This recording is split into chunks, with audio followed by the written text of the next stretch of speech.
Readings of horror. The Atheist on the Mission Trip. I don't believe in God. Not agnostic either. I'm a straight-up atheist. My parents, on the other half, are strong Methodist Christians. We go to a small church in northern India, and I, unwillingly, belong to the youth group. I don't have a problem with any of the kids there, and most of them know my religious beliefs. This spring break, there was a mission trip to Detroit. Normally, I would try to make an excuse about why I can't go. But we were told we would be able to go to the Detroit Tigers game if we want. After some research, I found that Justin would also be taking the mound for the Tigers. How could I resist? Seeing one of the top pitchers in the MLB, one of the top teams play, it would be worth working at a few soup kitchens, right? So I decided to go. After the agonizing 6-hour drive, we arrived at a large, magnificent church by the name of Metropolitan United Methodist Church. It was beautiful. We stayed on the 3rd floor while there. After the 2nd floor, though, it seemed the church went to hell. On the 3rd floor, it looked like it used to have classrooms for Sunday school, but they were trashed. Paint ripped off the walls, chalkboard with scratch marks on it. All the men stayed in a room that was especially screwed up. I can vividly remember one marking on a chalkboard in blue chalk. It looked like to be drawn by a young person or an insane person, someone who couldn't keep still, and it read, "He is not real," which was strangely horrifying. Sunday. On the other side of our room, there was a room we would come to know as the relaxation room.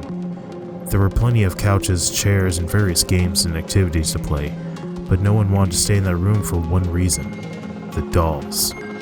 On one wall stood a long glass case with dolls. I couldn't count them because of how terrifying they seemed. All to just stare at you with their glass eyes. I hated when we had to be in that room, as did everyone else. And then there was the 4th floor. We weren't allowed up there for unknown reasons. Down the basement was a large area to eat in a full-size basketball court. This got me excited because I love playing basketball, and vowed to spend all my extra time down the court perfecting my game. I was well prepared to spend the rest of the week here. Monday. On the first day, after some hard work tearing down an abandoned house, we returned to the church. One of the workers at the church gave us a tour of the place.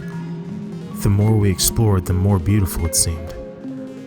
Hand-carved wooden pots, beautiful painting of saints and Jesus himself.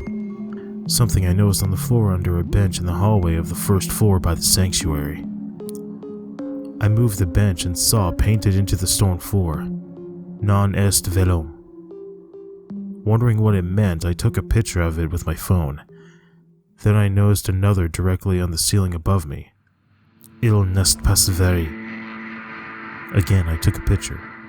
As I looked closer, I saw another above a bench opposite wall that read, "Haj is nedekt." Then I saw more.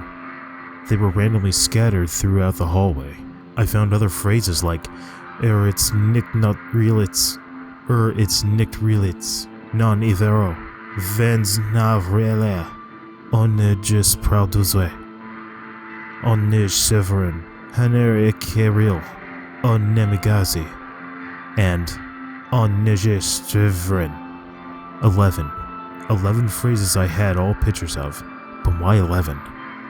I decided to head upstairs to the room and pull out my computer. I stole some Wi-Fi off some unsuspecting person and tried to find translations. I spent the rest of the day trying to find out about it, what they said. I put in the most familiar-looking phrase, "Nam est velum." I thought it was familiar, detected the language, it was Latin. It read the phrase, "He is not real." I turned around and stared at the chalkboard. My heart started to race as I reread the blue chalk. "He is not real." I continued with the rest of the phrases: Polish, French, German, Croatian, Italian, Hungarian, Dutch, Danish, and even Latvian.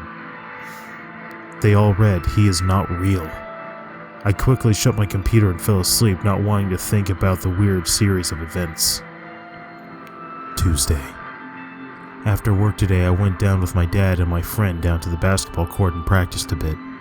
We played until dinner at 6 p.m. and then went upstairs to the bedrooms. I went to the relaxation room to see if there was a book I could read or something since I was bored. I looked at the bookshelf and I heard 20, 30 voices all in a quiet whisper saying, 12. 12. Find the connection with 12. I nearly jumped out of my pants and ran out of the room. I grabbed my basketball and went down to the court to get my mind off the creepy things happening. I remember I was practicing free throws and I bricked one, so I ran to half court where it rolled to and felt a presence. My eyes widened, my hair stood on end, my heart raced, and I looked at the corner to see a dark figure in the corner of the court. He pointed up and I looked. It read in big red letters, "He is not real," on the ceiling. I left my basketball and ran upstairs and told my friend. He went downstairs and got my ball and came back up and said, "Brent, stop acting crazy. I went downstairs and I didn't see shit on the ceiling, or the corner." "No, fuck that. I swear I saw that." I tried defending myself. "Dude, I know you're an atheist, but it doesn't mean you see shit written in blood that helps disprove God." Wednesday. While we were working that day on a community garden, I heard my father and the preacher talking about the apostles of Jesus. Peter, Andrew, James, John, Philip, Bartholomew, Thomas, Matthew, James of Alphaeus, Thaddeus, Simon, and Judas, 12. Finally it hit me. The connection with the languages. As soon as we got home, I went upstairs and saw my bed and bag full of snacks, my phone and laptop were gone. I searched everywhere. Under other people's beds, everywhere. I finally was flustered and went into the relaxation room and yelled, "God damn it, where's my stuff?" Then I heard the voices again. They took it because they know that you know. I slowly turned around to see all the dolls staring at me. Their glass faces and eyes pierced through me, but I needed my phone for the proof to show others this place was strange, and maybe even the church knew that Christianity was bullshit. Where did they take it? I stammered. They took off. They took to the roof and dropped it off top. No one must know what you know now. What's so bad about the photos I took? Imagine a secret that could bring down nations. A secret that could change billions of lives. A secret that would change the faith of the biggest religion in the world. You now know that secret. And they want your life for you knowing this secret. Whose side are you on? We are on the side of truth. We wanted to warn you. Watch out, they are coming for you. And your family and friends. I stayed silent and I felt scared. I felt scared for my dad. I felt scared for my friends. I felt scared for their parents here on the trip. So I asked, "Is there any way I can spare them of my findings?" No. They all said solemnly. Paranoid, I went down to the kitchen and threw all the food away. I couldn't let the others suffer for my curiosity unlocked. I got rid of it all. When the church leaders went to make us dinner that night, they noticed we didn't have any food, so we just ordered pizza. I didn't sleep at all that night. I just sat clutching my pillow and the chair leg I had broken off, waiting for them. Thursday. After the work on Thursday, we came back. I was tired, having had no sleep the last night, and I sat in the room talking with the dolls, asking them if there was anything I would do. Anything to save everyone. I got no answer and fell asleep. When I woke up, it was dinner time. I was hungry and almost forgot about them trying to kill me and my friends. I sat looking at my plate. The meal was fettuccine alfredo, my favorite. My stomach was churning and my friends asked why. I was just staring at it. Eventually I just did it. I took a bite, and soon I ate the whole thing. My stomach was queasy and upset, but all was settled after I took a shit. I fell asleep thinking I was just imagining all these things. The phrase, the dolls, everything was just a figment of my imagination. Friday. It was the last day. One more night, then all my suspicions would be put to rest, and I would be home on Saturday. I went through the whole day not thinking about anything related to the phrase. Nothing paranormal. Everything was fine. Until 2 p.m. We were all working at the soup kitchen when my dad and I had a conversation. Hey Brent, how are you doing? It's alright. I just wanted to tell you that I'm proud of you. Despite your personal beliefs, you're still helping others. And that's better than most Christians that exist. A smile slowly etched into my face and I felt proud. I felt proud that I had made my dad proud. I felt proud that I had out-Christianed the snobby Christians. I was proud to live. Then it all went to hell. My dad suddenly fell to the ground and started to vomit all over the floor while lying on the floor. Quickly, the preacher called 911. Her voice, she sounded so terrified and everyone had begun to come around him. He was convulsing and squirming on the ground, vomit flying out of his mouth, and he started to scream a phrase I was so afraid of, the phrase I was horrified to even come in contact with again. He is not real. He repeated it 12 times, then he stopped. The EMTs arrived just in time though, and took him away. Everyone wondered what the hell he meant, but I knew. I knew what had happened and why. And I failed to keep him safe. We decided to skip the Tigers game and stay at the church. I hated it here. My head felt like it was getting pried up. I hated my life and I wanted to die. I was hopeless. We had a communion in the small chapel located in the second floor and I participated. The atheist son of a bitch, who was not welcome with the saints, did an action normally not accepted by atheists. After the service was over, I stayed in there to pray. I prayed for the first time in a long time. I prayed for my dad, I prayed for the rest of the people on the trip, I prayed that maybe the stuff would get out and someone would survive. As I opened my eyes, I felt something at my temple. It was cold and metallic. I knew what it was. It was a gun. A voice told me, "Stand up and go where I send you. If you scream, you will be killed. Your friends will be executed, and your father will share an awful fate alone in the hospital bed." My hands were tied. I got up and I looked at the person with the gun. All I saw was a man in a black robe with a Roman numeral, XII, and 12. I walked up 2 flights of stairs, up to the 4th floor. I opened the door to see 10 other people in the same black robes. They all sat in the chairs in front of a man with a white robe. He looked up from his book and welcomed me. "Ah, Brent. You figured it out. You did something no one else has done for 20 years. You found out the secret. Congratulations. You have now been invited to join the top 12 minds in the world." "What makes you top minds?" "Simply the fact that we make billions off of the greatest lie ever told. You see, back when Christianity was starting, it was very popular.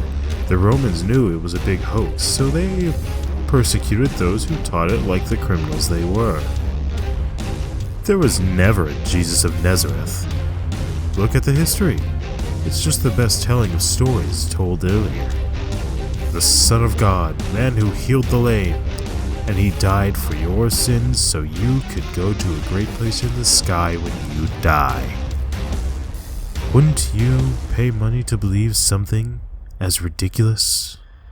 The comfort of knowing when you die your soul goes somewhere, that life isn't as special as it actually is, that humans are somehow better than other species, when really, we don't deserve to even be alive. Ha!" He poured me and him a drink that looked like wine. "Why am I invited to become part of your club?" I asked with serious confusion. "You're smart enough to find us out. You broke the language barrier. You found the 11 signs phrases. Actually, I found 12. But how? We haven't even shown it to you yet." As he pointed up where I saw an image that was familiar. It was the exact same image I saw when he was in the basketball court. "He is not real." in the red, almost blood-like paint. Yes, I've seen it before. One of your agents showed me the basketball court, and the dolls warned me. The man in the white robe laughed hysterically. You must be mad. Seriously, you specifically are against supernatural, and you believe they communicated with you? That is delightfully entertaining. Anyway, back to my offer. No matter what you choose, your father will survive, and your friends will be released without harm. Option 1. You accept our ideals and become part of us. All the unimaginable wealth you could need, and anything you want is yours. Women, drugs, food, anything. It is yours. Or, you can have option number 2. You don't accept our offer, and we kill you now. Without thinking, I said these words. Fuck you and your money. I'd rather die than be part of this massive slave trade. I'm sorry I had to end like this. You were honestly one of the smartest to figure us out. Most times it takes people 2 or 3 years to figure it out. But, oh well. We can find another. I felt the gun at my back and the bullet pierced my spine. It fell, feeling nothing, not being able to control my body at all. I closed my eyes, expecting to never open them again, and I was excited. Excited to see what happens after this life, to see if anyone was right. But my body began to levitate. I couldn't control myself. I saw the person with the gun fire 5 or 6 shots at me. None even touched me. And then a white light flashed. I looked at the man in the white robe and his face began to implode. The skin around his face just collapsed in on itself. I looked towards the center of the room and saw a woman. She was beautiful. She had long brown hair that reached to her mid-back, soft, smooth-looking skin, and she looked like she was from somewhere in Asia. She was illuminated and hovering over the ground, and she turned and looked at me. She whispered to me, Thank you for being so strong. Thank you for being strong. Thank you for not giving in like others. Thank you for showing me there's still good in this world. I could not say a word despite the fact I had so many things to ask her. And maybe this was for the best. Because as soon as I closed my eyes, I felt myself back in my cot in the room we were staying at. Quickly, I looked at the chalkboard and saw nothing. No scratches or tears. Everything looked brand new. I looked into the relaxation room. Instead of the dolls, I saw a mural of the members of every ethnicity holding hands around the thriving planet Earth. I was glad to be okay. Epilogue. My dad was released from the hospital later that day for food poisoning. We all returned to our home satisfied that we made the world better. As for me, it's been a few months after the incident and a lot has happened. People I know have gone from straight Christian to in-between and keeping their mind open. In my opinion, even better than what they used to believe. And by used to believe, I mean that I have changed. I don't know if God exists. I don't want to know, honestly. I will just wait for my death and embrace it when it comes. All I know is that I saw that woman and she was pleased.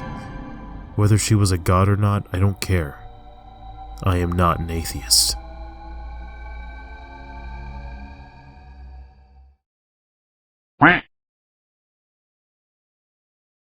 These are going at the end of the video, by the way.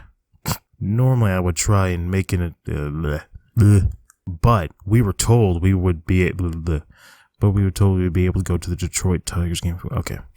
After some internet research, I found out that Justin would also be taking After some internet research, I found out that Justin would also be seeing one of the top pitchers in the It would be worth. On the 3rd floor, it looks like it used. Getting dizzy.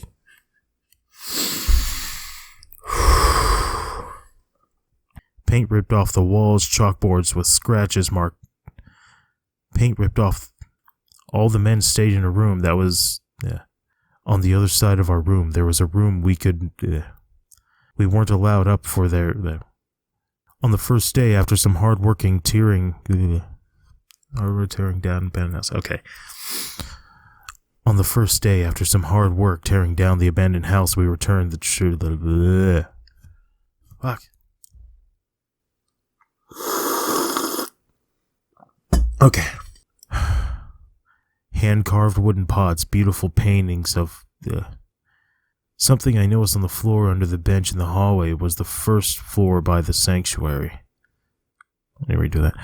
I moved the bench and saw painted into the stone floor. As I looked closer, I saw another above the bench, opposite wall of that blah blah. Oh, damn. All this fucking cryptic messaging. Jesus. Okay. Jesus. As I looked closer, I saw another above the bench than on the bench opposite wall of that. Oh, God damn, what is this? Grammar. God, oh man. I don't know how that's gonna. Maybe. I don't know. We'll see. We'll figure it out. Oh, did I just skip oh, fuck. I skipped a whole line. Damn it. On it just proud. Okay. On it just proud. I'm going with that, fuck it. I stole some Wi-Fi off some unsuspecting person and tried to find some... I stole some Wi-Fi off some unsuspecting person and tried to find... Why do I keep saying situations? Jesus. I stole some Wi-Fi off some Croatian, Italian... Wait, is Italian on there twice? It's on there twice. Why is it on there twice? Okay. I seriously apologize for any of the incredibly mispronounced pronunciations of any of this, 'cause I'm certain I did terrible. He went downstairs and my ball came back up and said, no, I'm not gonna do it like that. Nomo? Is his name Nomo? Is that a typo? Nomo, fuck, I swear I saw that. I think it's supposed to no. Okay. Dude, I know you're an atheist, but that doesn't mean you see shit written in blood that helps to Dude, I know you're an atheist, but it's not that, it's it. While we were working that day on the community garden, I heard my father and the preacher talking about the apostles of Jesus, Peter, Andrew, James, John, Philip, Bartholomew, Thomas, Matthew, James, son of a... Damn. I know how to separate. I know how to separate. Bless you. James, son of Alphaeus, Thaddeus, Simon, Judas, 12. Peter, Andrew, James, John, Philip, Bartholomew. Damn it. I can fucking do this. Okay. Peter, Andrew, James, John, Philip, Bartholomew, Thomas, Matthew, James of Alphaeus. Damn it. James of Alphaeus. Damn it. I blame Alf. Fuck. Peter, Andrew, James. I need a different tone. As soon as we... God damn it. Okay, what does that word need to be? Is there any way I can spare them of my findings? I was tired, having had no sleeps in the last night. The meal was fetching Alfredo. I'm sorry. Oh, so some of these stories. Okay, but all was settled after I took a shit.